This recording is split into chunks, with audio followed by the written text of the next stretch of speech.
এই রকমের আন্তর্জাতিক অপরাধ ট্রাইব্যুনালে ইতিপূর্বে কোনো মামলা হয় নাই।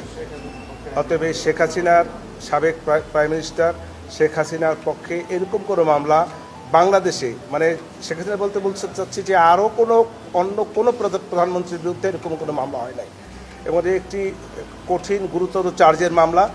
এই কঠিন গুরুতর চার্জের মামলা এই কারণে আমি সময় চেয়েছি, আমি পরিপূর্ণ প্রস্তুতি নিতে না পারার কারণে।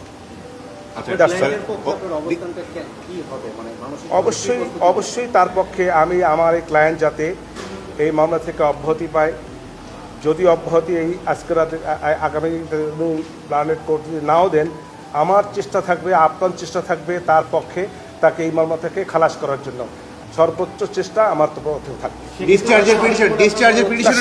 কেমনে বলবো খালাস পাবেন কি পাবেন না আমি কি করে বলবো? ডিসচার্জের যে পিটিশনটা দেবেন এটা বিষয়ে একটু বলুন। ডিসচার্জে চাবেন কেন চাবেন? দেইনি, চাবো এই জন্য যে আমি মনে করি যে তার বিরুদ্ধে যে 5টি চার্জ আনা হয়েছে এই চার্জগুলি সঠিক হয় নাই। এই চার্জগুলি সঠিক না বিধায় আমি ডিসচার্জের আবেদন দেবো।